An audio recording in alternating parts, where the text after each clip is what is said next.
Hello, everyone. This is the random podcast of Awesomeness With Gurdette and Shadow Wolf. Woot. I picked the game this time, and we picked the DS game Professor Layton in the Curious Village, which is the first title in the Professor Layton series. Are you sure about that? Because it seriously looks like from the opening that this is not the first title. I might be wrong. I thought it was the first one.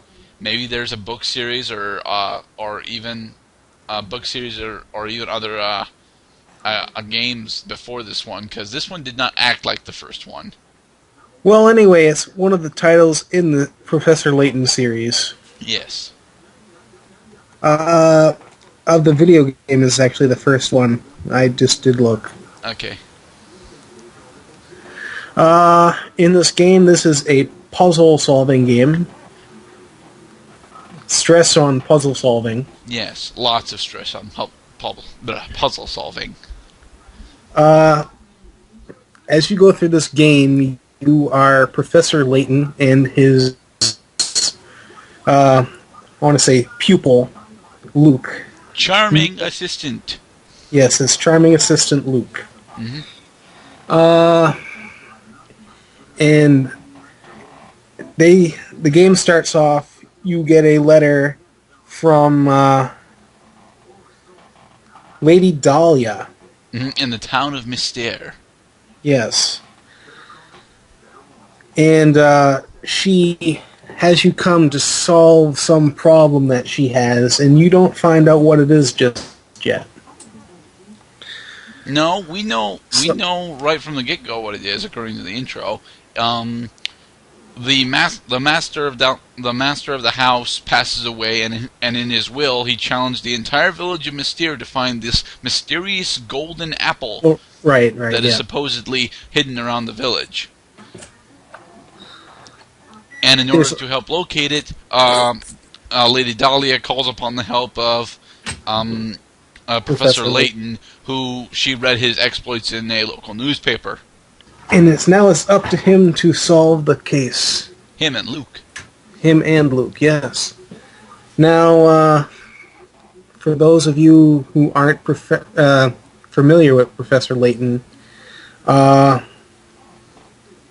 controls are pretty much the same every game. You walk around. Use the touchscreen to move around. Yes, you use the touchscreen to move around, and you tap everything. Yes, everything. Oh, that barrel over there? Tap it. You might get something. The window on the hotel? Tap it. You'll get some dialogue explaining an opinion. And because of this, it's not always very linear in how you play. For the most part, it's linear, but like you might find, like, say, a puzzle that doesn't come in the order that you've been playing the game. Right. I have to stop with the gameplay analysis right there for one specific thing that I will forever be ashamed of. I did not play this game very much at all. I got to the 5th puzzle, had to look up a walkthrough to tell me what the fucking answer was because it was pissing me off so much. Then I didn't like the answer I got, so I stopped playing the game. Yes. Turns out that they were in fact right, but no, that's technically a critique for later, but we may continue now. So yeah. You get to the town, and you find out that you can't get in. And this is when you encounter your first puzzle. Second. Oh, yes, second puzzle. The first one's just like a warm-up to show you how to do the puzzles. But you encounter your second puzzle, where you have to figure out how to lower the drawbridge by finding the correct piece to the hand crank to lower the drawbridge. Mm-hmm. All of the puzzles in this game, at least the ones that I have seen so far, are logic puzzles.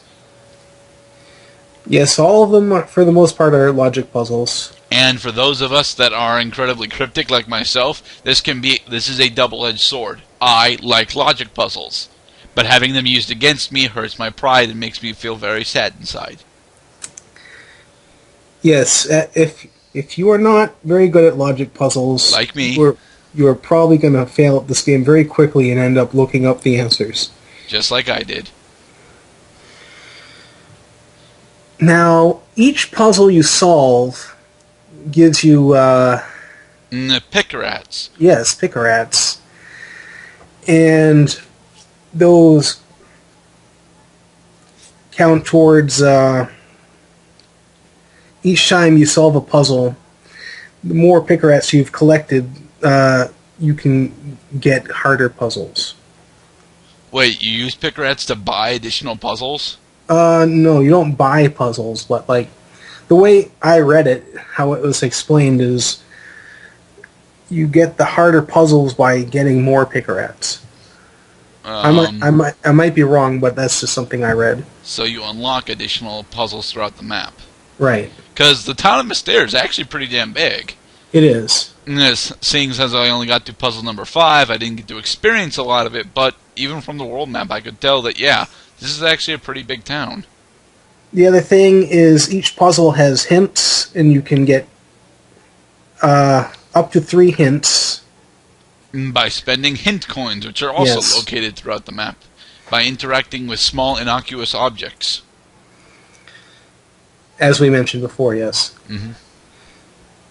If you do not solve a puzzle with however many hint coins you have at the time, you are unable to solve it.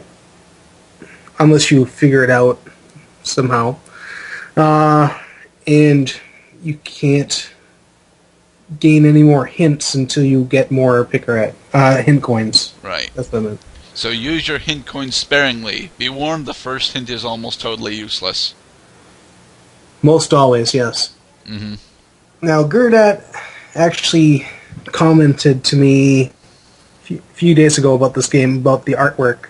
If you've seen Kiki's Delivery Service, Spirited Away, or Princess Mononoke, a few of these characters and a lot of these backgrounds are going to look incredibly familiar to you. Why? Well, because Miyazaki, I don't know his actual first name, built this game, pretty much. Well, he didn't build the game. He actually did the artwork, but and yes, it's quite clear from Studio a few of the Ghibli, character models and the backgrounds that are way too lush and vivid. Like, seriously, the background getting to the village is just like, you stare at it and keep staring at it, waiting for it to move, and then you realize that you're moving alongside it. Yes. Oy. Which is actually, this for a DS game, I almost want to think is like one of the first cinematic games that they've had for the DS. I don't want to say that because I don't know when the Lufia port came out, because the Lufia port was incredibly cinematic. When was this one released? 2002. So oh yeah, so yeah, it predates the Lufia port. Yeah. And from what I can see, when the cutscenes do show up, they are in fact very cinematic. Not nearly as interactive as I would like, but very, very cinematic. Also, the voice acting, I think, is very well done. At least for Layton and Luke. I'm not entirely sure about anyone else. Now, are we sure that Miyazaki had nothing to do with the story of this game? I don't know that for certain, but I just know that he did the artwork, because I know... If I can find those here, Studio Ghibli. I don't see anything within the confines of the actual gameplay that says Studio Ghibli or anything. Okay. Because this is actually it's developed by Level 5. I think it's just the artwork and possibly some of the voice acting that's done by Studio Ghibli. Alright. Gameplay is pretty basic, as we mentioned. As you walk through, you'll find many things that aren't puzzles or people's dialogue. You can actually find some things. You cut out pretty bad there, Shadow. Can you say that again? Sure. You can find random gadgets. I think that's actually what it says when you get the item, something like that, like mysterious gadget or something like I haven't quite figured out what they're for yet, but they seem to might have a purpose. So, wait, you didn't actually complete the game? I haven't completed it just yet. Oh, alright then. So I don't feel so bad as to not actually progressing with the game, he lies.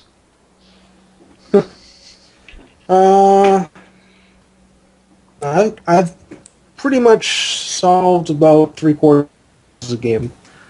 Alright. So what would you like to talk about, Gradette? I want to talk about how, even though I don't really have much room to say this, because again, I've only been through like the first 4 areas, that the music in this game, although decent, I don't really remember any of it at all. This is definitely a game where I'd prefer to have my own tracks playing over the music, or even the sound totally muted. Because Well, this is something I might actually. I will actually say that I actually do enjoy the soundtrack of this game. but I don't remember any of it. Maybe that's just from me having a total of about 2 or 3 hours into it, but Yeah, that's probably about it. That's probably why. yeah. I have to apologize again to our listeners because I do think that this would be a very good game for me to play. It just pissed me off on Puzzle 5 so damn much. Ugh. I spent 2 days trying to figure out what Puzzle 5 was before I gave up and had to look it up online. Yeah, the logic puzzles in this game can be, in fact, pretty difficult for those of us that don't actually use logic on a day-to-day basis. Which is more than some of us. Now, seeing as I've played quite a few of the Professor Layton games, I'm used to these puzzles and actually am rather good at them, I would say. That is so not fair. You came into this knowing what to expect. I only came into this knowing that it was a puzzle game. Well, I can't give you all the clues, Gerdette. I know. Would have been nice.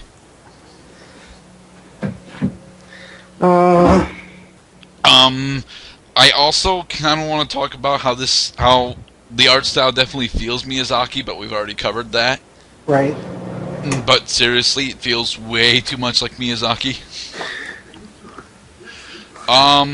I can't really talk about the story because even though Layton starts off as, a bit overconfident to Luke, it makes sense. He's been at this for several years, at least according to the in-game plot.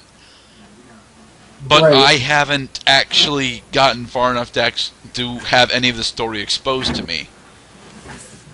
So, Shadow, please, exposit to us. Exposit. Very interesting word to use. Anyway, so as you were playing through, the story continues to unfold through the very colorful cinematics. You find out that there is a villainous person who enters the town, and he actually steals a part to the drawbridge, making sure nobody can get out. Or in, for that matter. Right. Because he is after the thing as well. Mm-hmm. And part of your job is to find this masked villain. You don't really get to see him very clearly in the cinematic. They kind of block him out. As bad things unfold throughout the game. So we go from solving the mystery of the golden apple to trying to find the culprit who might know where it is. Yes. It's very interesting.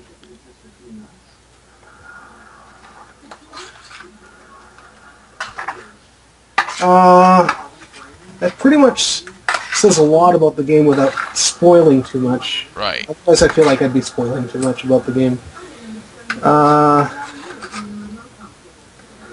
But yes, you will find clues through doing puzzles and such, as well as exploring the map, trying to find out what's going on. The story is almost like written in chapters. The way the game plays. No, the story is written in chapters Right, according to the game plot. right. It's not even almost. It's actually quite blatant. But yeah, it's written into chapters. When you solve a certain case, you will go on to the next chapter where you'll see a cinematic and find out some more about the game.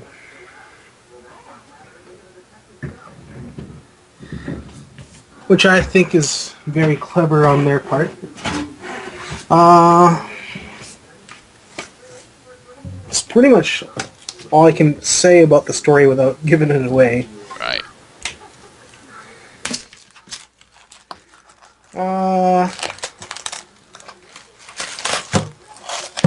What should we move on to? Well, what about the townspeople? Do you end up interacting with more and more of the townspeople other than just puzzles? The townspeople actually can give you side quests throughout the game. Ooh. Like, they might tell you that you have to return something to them. Right. And, there are usually puzzles involved along the way. But, hence the game, that's what you do.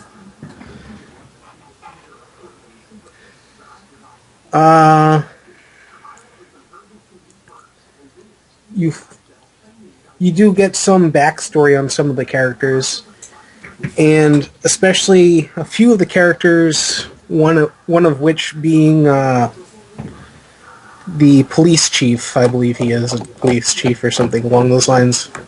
You'll find out more about him as he actually returns in the later games as well.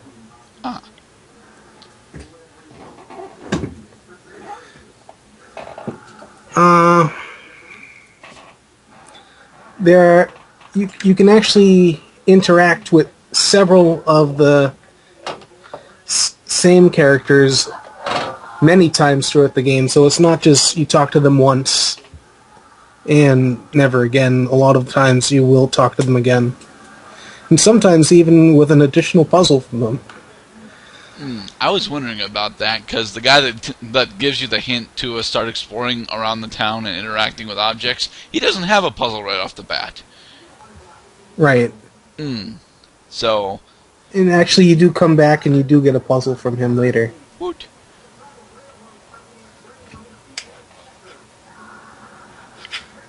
Hey, Shadow, so, I really should have played this game. Yes, you really should have.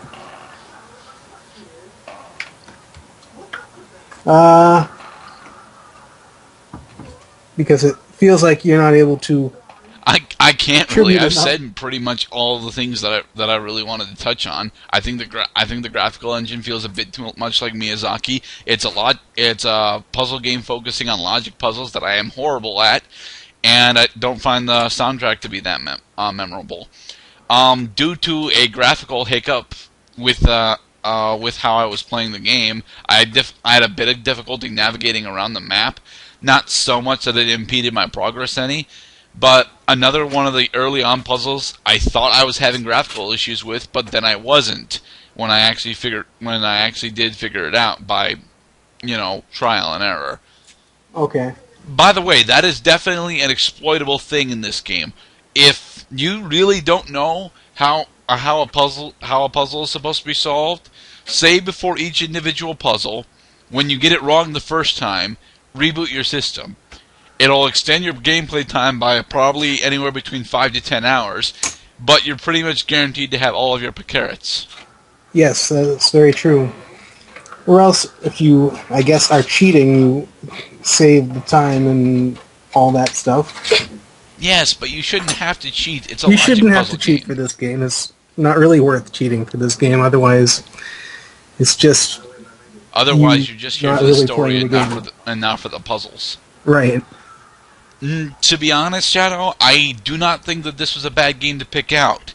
I just really wish that I had a better first impression of it.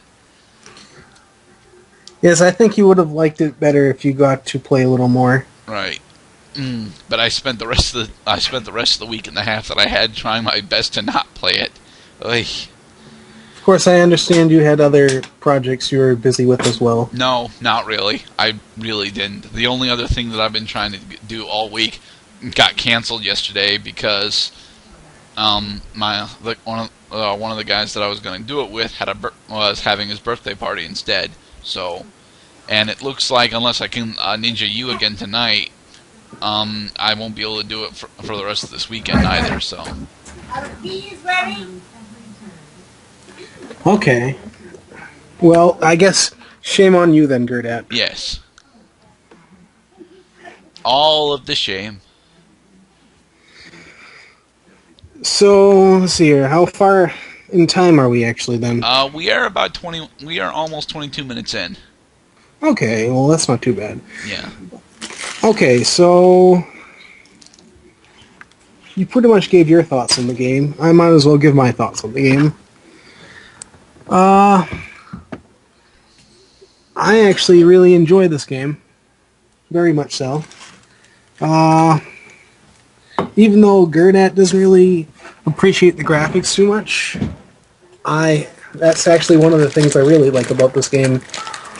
And I think because it's a DS title, they actually did a really good job with it. I mean, it should be able to display these kind of graphics anyway, but I don't feel a lot of games implemented enough. I mean, I might be wrong about that. I'm sure there are a lot of other games that do, but I don't see enough of it.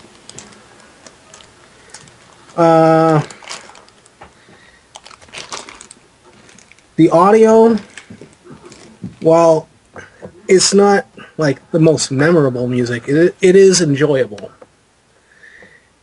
I don't find myself wanting to try to mute it or listen to something else while I'm playing. And it actually does add to the story, I feel. It definitely does sound like a generic mystery over the village kind of tune. I will give it that. I will also give that.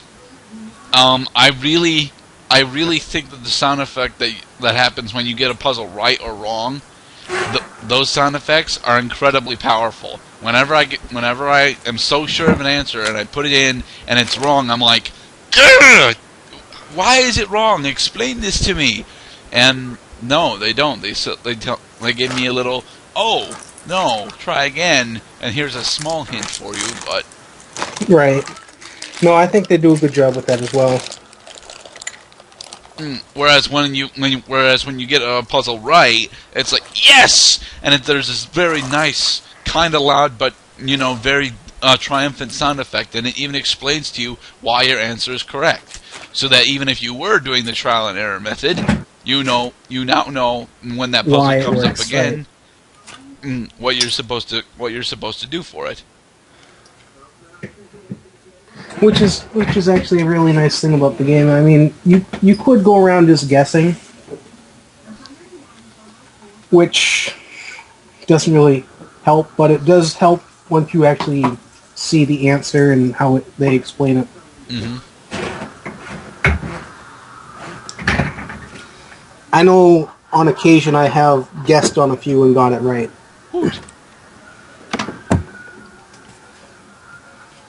But a lot of these puzzles, I will say, are very hard to do. Curse you, optical illusion logic puzzles. And I have to commend the people who made this game because they did a really good job with it. But a lot of these logic puzzles you can find all strewn about across the internet now. This is true. For example, I'm sure many of you know the puzzle about the chickens and the foxes, and you have to get them across the river. And how many tries does it take, or that sort of thing. That game is in here, and actually reappears in later Layton games as well. Because who doesn't like getting a chicken across a river? The correct answer, Professor Layton fans. A lot of these are actually puzzles that you've probably seen before, but Well, maybe not a lot of these. A handful of them are. I know that I've seen the optical illusion of the hat one before. Yes.